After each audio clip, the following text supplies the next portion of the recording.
Градот на културата во кој се испреплетуваат повеќе цивилизации и вредности, град со езеро кој е едно од најстарите во Европа и со над 360 цркви, кој со својата посебност се наоѓа на листата на заштитени цивилизацијски и природни вредности на УНЕСКО. Во пресред на локалните избори чека политичарите да ја препознаат или не неговата вистинска вредност, која е денес по својот распоред на стари улици, калдрма и сликовит распоред на куќи, заедно со археолошките локалитети како античкиот театар и тврдината на цар Самуил, представува уникатна архитектура која одразува вонвременската убавина и духовноста на Охрид. Емоциите на луѓето со години ги брануваат сомнежите дека Охрид може да ја загуби заштитата на УНЕСКО и тие се актуелни и натаму со постојаните неплански градби и урбанизацијата. Автентичноста се нарушува со амбицијата и желбата за изградба на висококатни и големи објекти, кои се повеќе во желбата за профит и удобност се доближуваат кон езерото. Охриѓани се повеќе гласно се побунуваат за урбанистичките напади кои загрозуваат автентичноста и природноста на ликот на градот, кој е символ на природната убавина на Македонија. Јас кога памтам во мојата младост имаше приземје со спрат. Значи покрај езеро, сем 2-3 објекти, тоа се хотел Белви и некој, немаше ништо повеќе од 2 спрата. Денеска тоа го нема, сегде се дозволи. Слушам дека се дозволи во Стариот град секој да може по 1 или 2 пата да крене, па што ќе се направи со тоа? Како да кренам некому да му затворам видик? Па секој сака ужива во езерото во природата кога ќе дојде, кога ќе си седни дома да погледне. Општа препорака на Охрид и охриѓани сите ние граѓаните, езерото да не се блокира ветрот југо, така речено, кој што дува од езерото према север, да не се блокира со нови градби, високи градби.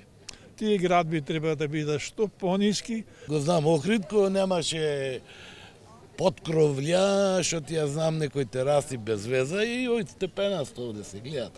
Она позади треба куќана да излези да гледат чаршијава. А не ова првава да е највид. Она на што личи тоа наму. Ево, снимај го она.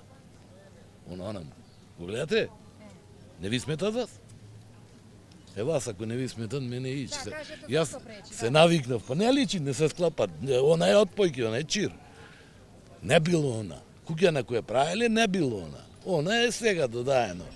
Од лицето на охриѓани не им се стемнува и грижливиот израз кога ќе им се сретнат очите со езерото и во нив ќе се види уплашена насмевка. Тие бараат да се најде решение управувањето на колекторот за прочистување на Охридското езеро да биде иземено од надлежност на општините Охрид и Струга и грижата за ова природно богатство заштитено со УНЕСКО повеќе да не смее да биде препуштено на ризиците од загадување. Има од некаде од Пештани навамо има, натамо скапо е тоа. Скапо да се направи таму неприступачен е теренот, високо е. Каде? Па од Пештани према Свети Наум. Треба да има околу цело да биде заштитено, меѓутоа скапо кошта. На новиот градоначалник му порачувам да се го решат едно за секогаш. Нерешеното прашање на чистината на Охридското езеро во делот на Далјан према летовалиштето Извидник. Тамо се наврляни од пред 20 години многу блокови со железа од арматура. Во есенското предпладне на октомврискиот ден охриѓани како и обично ги разгледуваат весниците и си ги исполнуваат времето со разговори за локалните избори.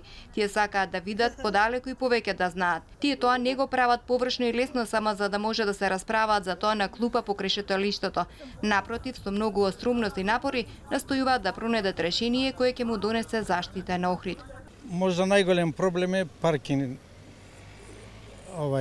плацеви за коливе. Само за личност, јас мислам. Не за партија, за личност. Значи да ги видиме квалитетите на луѓето, па да гласаме. Работа нема. Кратка е сезоната. Што му треба на градов? Прав човек која познава душата на градот. Досега таков многу одавна неам видено. Патот требаше да се направи горе, над ке овие далеководиве што одат. Тој за Свети Наум што треба до Пештани треба се гради. Тој ако се изгради, тоа ќе има во Охрид туризам.